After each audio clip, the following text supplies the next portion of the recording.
What is up, everybody? It is your boy, Phil Shocker, the 96 Hedgehog here with our quarterfinals game for the RGBL. If you guys are wondering where the Week 10 game was, honestly, we clinched playoffs either as a 7th or 8th seed. We could have potentially clinched way up higher with an 8-win win, but honestly, I didn't care. Like I said, I've told you guys many times, I only want to make the playoffs, and with a 7-3 record, we would have clinched. No one could have stopped us. Seeding would have been the only thing that changed. So I don't care. But we are going to this matchup here. We are going against the Vicious Venusaurs and Coach. I forgot. DJ Barra, I believe that's what his name was. You guys remember the last time we faced DJ Barra when he took over a team?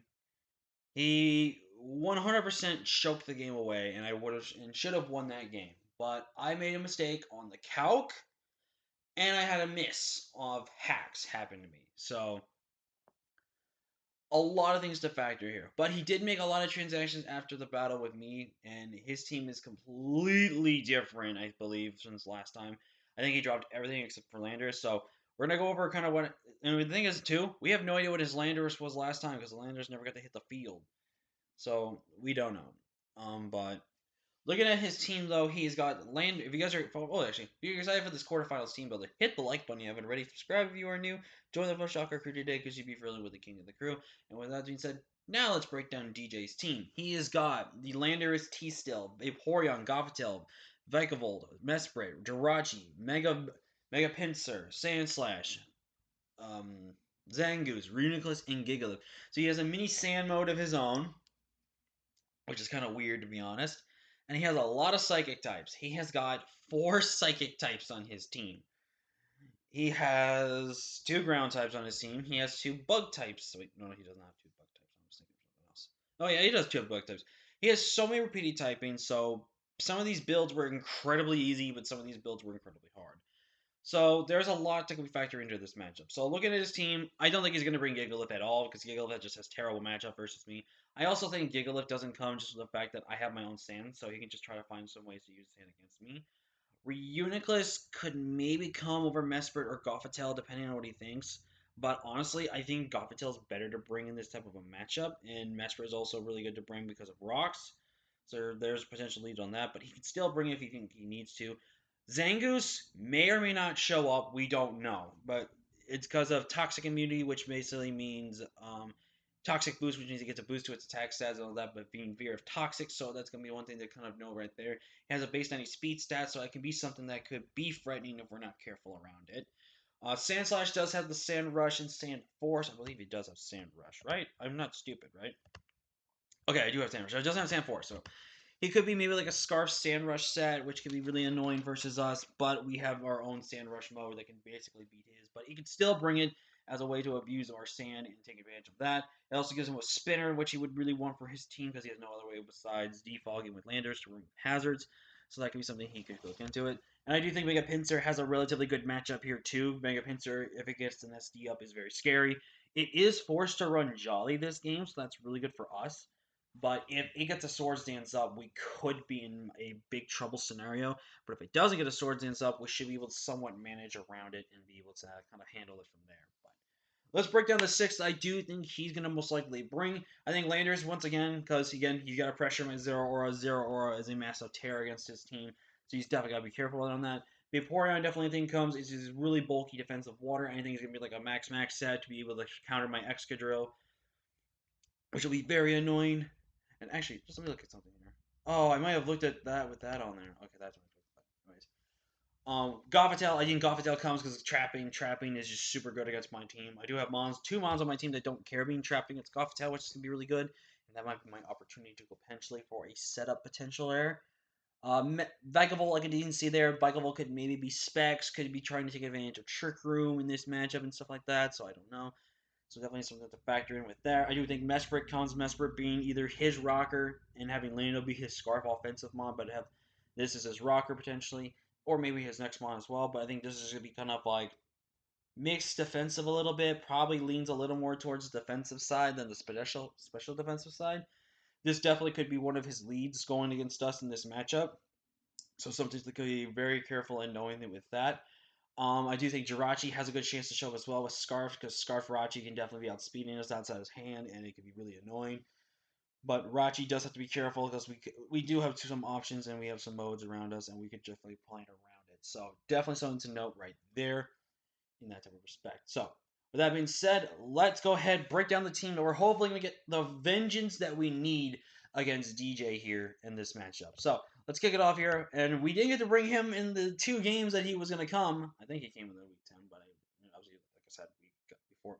By the way, if anyone was still wondering, if I didn't say it already, we did pick up a week 9 forfeit win over Wolwix because Wolwix was just wasting my time and just was not doing anything. Also, shipping pressure, yeah, we'll go pressure. So yeah, basically, we have Spiritomb here with Will-O-Wisp, Toxic, Hex, Protect, making his official debut in the playoffs. Ectoplasma here. This is a more of a somewhat stally set, but also a cripple set. With Will-O-Wisp and Toxic, I can burn or Toxic down anything and everything I want on his team, which is going to be really good. Protect is there to waste my own Sandstorm turns if I really need to chip down his team. And then also being able to weaken down with burn damage or toxic damage, and then hexing is really good there to just apply all of this. We are running a very, very mixed defensive Spiritomb, we are running relaxed nature, but putting a little bit more into the Spadef investment, but still having the boosted defensive nature because the boosted defensive nature is really good to go against Landorus, and the rest went there to handle the rest of his team also. So that's really, really good. So again, I don't care if I get tricked or anything. And this also will definitely prevent him from wanting to click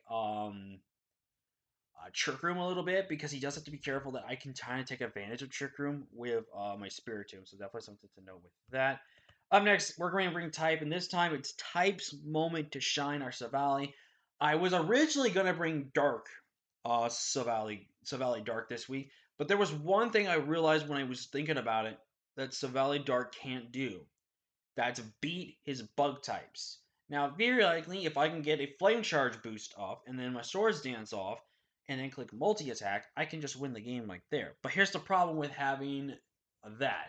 He has 2 bug types, and I need to get around his bug types very carefully. And I think he's fully expecting me to bring Savali Dark instead of Savali Ghost. So what I'm going to go is I'm going to bring Savali Ghost. Now remember, Ghost and Dark Pokemon do not get affected by Shadow Tag for that reason being. So definitely something to note right there. But with having Ghost here, I can resist the bug type attacks, and they have to rely on using their flying type attacks or their electric type attacks, which then I can play around with, which is very, very good. But we're in 32 HP max attack, and we are running enough speed to outspeed Landorus. So if Landorus is choice scarfed in any way, shape, or fashion, I will guarantee get to know that right off the gate, which is going to be really huge for us going into that game. The idea is to hopefully set up a Swords Dance and hopefully Flame Charge on something. Ice Fang, even at -1 with a max HP, Landers basically guarantees the KO. So we have every single way to counter any potential way he would want to do this. And again, I can go for Swords Dance and go into Flame Charge. If he's not Scarf, I get the speed boost. And if he goes for either a Swords Dance or a Rock Polish, again, that doesn't matter to me. Because if I get my +2 off and I get my Flame Charge off, yeah, he'll still be faster. But then I get to click multi-attack or click my Ice Fang, kill him, have my +1 speed, be faster and everything, unless he's got Scarfarachi, which I don't necessarily see potentially a Scarfarachi, but he could bring dual Scarfers, which then could be a little bit of a problem. But I really don't see the point of him doing that, but I don't know. But honestly, Savali could potentially be a win con here this week, and I really hope that we are able to do what we can with it. Up next, we're leaving with Big Mama, our Hippowdon here, with Toxic, Slack Off, Rock Slide, and Earthquake. 172 in HP, 12 attack, 132 defense, 192 special defense with a careful nature. We are running definitely more of a specially defensive set with the investment when still having a bit of a defensive boost, just so we can take on some of the physical mons that he does have. This is most likely here to take on the special mons that he has. And we do outspeed a good couple of them. Earthquake is just really good spam. We do have Rock Slide, and I have Rock Slide just for his bug types. Now, Rock Slide's not necessarily the greatest to have with having some other things and everything like that.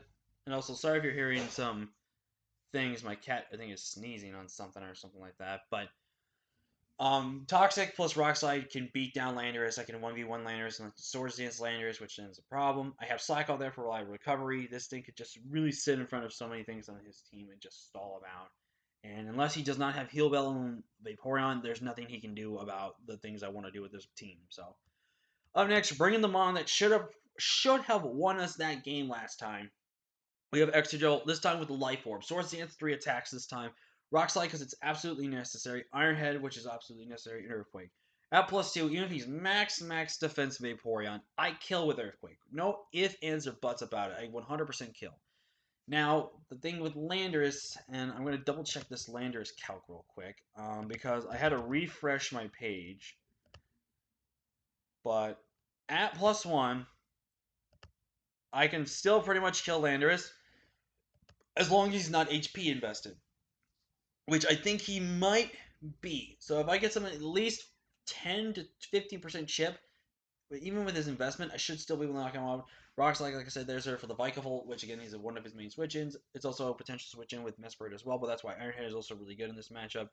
I decided to go Life Orb this time just because Life Orb just fit a little bit more better for what I wanted it to do. I really wanted to bring the OG set, but with the way he changed his team, I had to change up how I wanted to play Excadrill this game. And I think Excadrill literally is another win con in this game.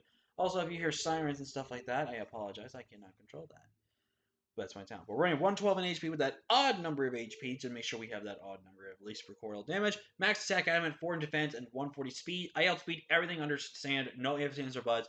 I should still pretty much outspeed Sand Slash under sand, but I will double check it just to make sure and be safe so we go into that game pretty much unriskily. But up next, we have Ariel here with Choice Specs. Pretty much bringing, I think, almost the same set we had last time, except we're going to change it up a little bit. We're running Moonblast Serve, Shadow Ball in a Flip Turn. Flip Turn is there just to get momentum, potentially. Running Max HP, Max Special Attack, 4 in defense. Moonblast, I think, has no downside to being spam in this matchup besides the Jirachi. And then there's Shadow Ball spam, which is pretty good in this matchup. And then there's Surf spam. Like, there's so much that Primarina does. Primarina is going to definitely be one of our breakers this game. And this might be just my lead like I did last time. And depending on what he has, might depend on what I want to lock myself into going into this. So definitely something to kind of keep in the back burner in that type of situation. And last but not least, we're bringing Harry this week. Harry is definitely going to be hopefully a bit of a savior. We're going to Calm Mind, Shadow Ball, Flamethrower, and Psychic. I did not put Grass Knot on there for 2 reasons. One, I don't expect Gigalith to come, and plus that Sand Boost just helps Gigalith on the run and just can beat me 1v1. Two, it's not necessarily the best with Vaporeon, especially that we are running Magician with Shukaberry.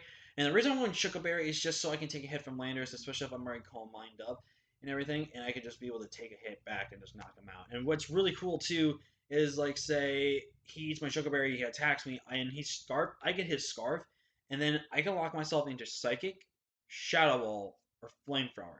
And depending on what he has left, that can just win me the game with the Calm Mind boost. So I think that's going to be really important, really cool for us there. We're in 76 HP, max special attack, 28 speed up, and 152 speed, which is designed to outspeed the Landers as well. I should have outsped Jirachi, but again, Jirachi, unless it's special with Shadow Ball or something like that, it doesn't touch me at all with physical stab. It can U-turn, it can set up rocks, it can do some other things, but it can't do anything else against my Delphox. So let's say Primarina's in 1v1 and I just click Moonblast and drop something and he's gonna bring in maybe the Jirachi to try to flinch stall me there and stop it, you stupid windows. Try to flinch stall me. I go hard into my Harry. I click Calm Mind. I mean, I could also arguably go into maybe my Act Up. Well, I guess I can't go into Act Up. I can just go into anything really and be able to handle it. So yeah, but this is the team. I'm pretty sure we can win and get revenge against DJ and knock him out as he finished overall the first seed since he took over. I'm hoping we can just knock him out, get our revenge, move on, and then be able to head to the semifinals like we did last season. So if we don't, it's not the end of the world for me. I got 1 or 2 other leagues starting up, so it doesn't really matter to me right now. So, but we are going to try to win this game. But thank you all so much for watching. Leave a like if you haven't already. Subscribe if you are new. Join the Push Talker crew today because you'll be feeling with the game of the crew. And with that, I will see you guys in the battle for whenever we do it. So yeah, till next time, guys. Peace.